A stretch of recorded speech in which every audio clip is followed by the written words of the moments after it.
Hey YouTube, Maddie's Daddy 12 here with another rolling video, and actually, as you can tell from the board, it's the same scenario, but I had some additional questions following up on the original video, so let's touch on the original video for just a second. Player A summons his second Gear Gigant X, and player B then responds with Xyz Universe, targeting the two face-up Xyz monsters, hoping to send them to the graveyard so he can summon one of his non-number Xyz monsters from his extra deck, and then equipping this as a material to that card. It has to be equal to or one less than the rank of the monsters sent. So what we had here was player A summoning the monster, player B activating Xyz Universe, player B, or turn player then tries to Book of Moon one of the Gear Gigant X, hoping to save the monster. However, Xyz Universe is already targeted, still successfully targets the monster.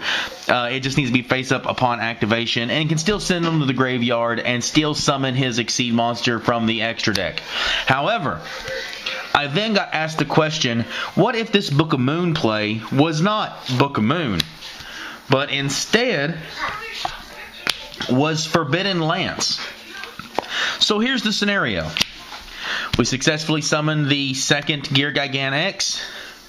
Player B activates the Xyz Universe, targeting the two face-up monsters, or the two face-up Xyz monsters, hoping to send them to the graveyard to summon a Xyz monster, a non-number Xyz monster from his extra deck, equal to or one less than them, hoping to bring it in this scenario, hoping to bring out the Divine Dragon Felgrand or Mecha Beast Draco Sack. However, turn player activates Forbidden Lance, protecting the newly summoned Gear Gigant X.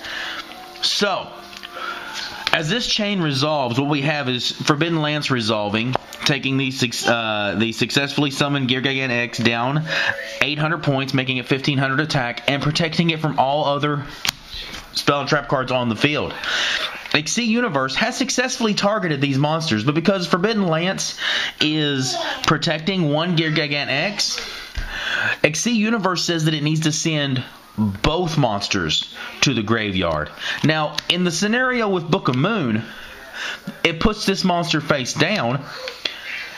Xyz Universe can still send a face down monster. However, Xyz Universe cannot send the monster that is protected with Forbidden Lance because it is unaffected by the Xyz Universe. So here's the question. Does Xyz Universe still resolve? No. Well, it does, but it does not resolve with effect. It resolves without effect in this situation because Xyz Universe says that it has to send both cards, both targets, to the graveyard. If it said them or it or something along those lines, then it could still resolve as much as possible, sending the one Gear Gigant X to the graveyard and leaving the one protected one on the board. But it doesn't say that. It says to send both targets to the graveyard. So, essentially what happens in this situation is Forbidden Lance resolves, protecting the one Gear Gigant X. Xyz Universe tries to resolve to send both, but cannot resolve with effect because it cannot send both. So it resolves without effect, ending the chain. So essentially what happens is Forbidden Lance protects both monsters in this scenario. Of course, it loses the 800 attack, but it still protects two monsters in this scenario. This could come up really big come World Championship qualifiers here in North America, Nats. Like Dragon players, Lightsworn players, you could see a lot of people side decking this card. Anybody that can make the rank 8s, rank 7s, so like Sylvans could side deck this card also. So you Gearga players, you Evilswarm players. Well, you Evilswarm players have Infestation Pandemic to protect with, so yeah, that's not as big of a. The Lance is not as big of a deal for you guys, but Madolche players, Hat players, you guys may want to consider either main decking or side decking the Forbidden Lance, because like I said, in this situation, it can protect two monsters at one time. I already stated the Infestation Pandemic. Evil Swarm players can use it to protect their monsters. So this could, essentially be the exact same scenario where they could protect their monsters and Exceed Universe would resolve without effect. But let's take this one step further, because I know you guys are going to ask the question, Forbidden Lance protects the monster.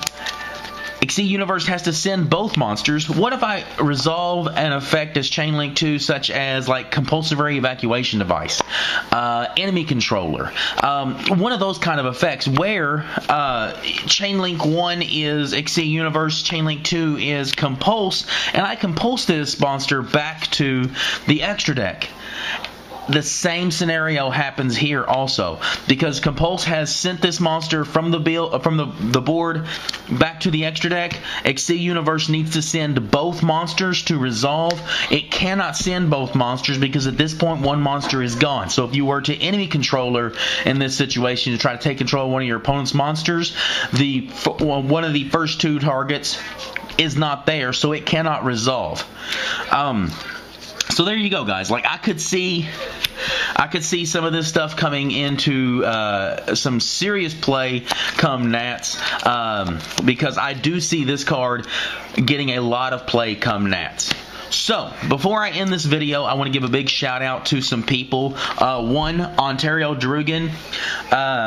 You guys know him as T-Bert325. He is a fellow legit YuGiOh writer. Experienced judge. I bounce a lot of ideas off of him. Another very experienced guy, Cleveland Johnson, another legit YuGiOh writer.